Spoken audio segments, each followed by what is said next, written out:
नमस्कार। आज चाहिँ हामीलाई प्रायःजसोलाई हामीलाई हुक पस्छ हाम्रो नेपाली भाषामा चाहिँ हुक पस्छ भन्ने कहिले देब्रे कोखमा, कहिले यता दाहिने कोखमा। यो के भएर यस्तो हुन्छ भन्ने कुरो हामी सबैलाई थाहा हुँदैन।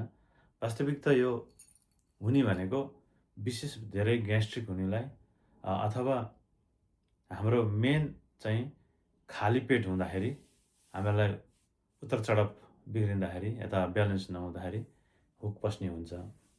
अनि त्यस्तै यता दाहिनेपट्टि पनि त्यही खाली पेट हुँदा यता बेसी खाइयो भने पनि हाम्रो ब्यालेन्स हुँदैन र हुक पस्छ।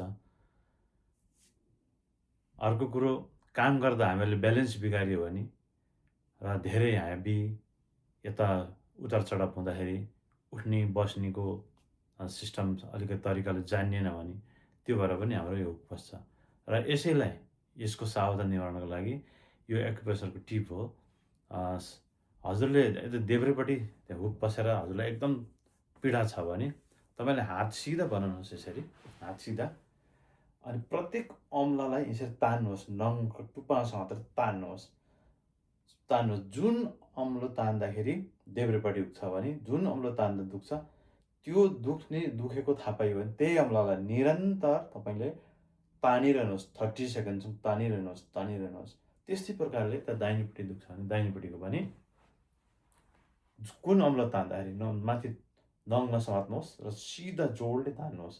कुन औँलो तान्दा दुख्छ त्यसलाई एकदम हात सिधा भएर स्ट्रेट तानिदिनुहोस्। तानेको गर्नुहोस्, तपाईँको त्यो हुक त्यसबाट हुक दुख्ने हुन्छ, सन्चो हुन्छ अथवा चटै हुन्छ। यही हो यो एक्युप्रेसरको टिप्स हो। कहिले कहिले मलाई नै हुन्छ, म नि ग्यास्ट्रिकको पेडी हो।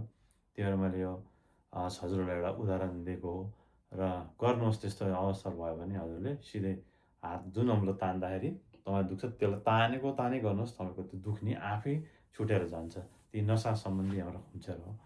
त्यही भएर हजुरहरूलाई धेरैलाई यो हुन्छ र धेरैको जिज्ञासा थियो। त्यो अलिकति एक्युप्रेसरको टिप्स जानेको हुनाले गर्दाखेरि हजुरलाई मैले यसो गरेको। निर्धक्क भएर जता दुख्छ त्यता औँलो तान्नुहोस् स्ट्रेट राखेर। जुन औँलो तान्दा दुख्छ त्यो औँलालाई तानै गर्नुहोस्। एकछिनबाट तपाईँको चट्टै निको हुन्छ।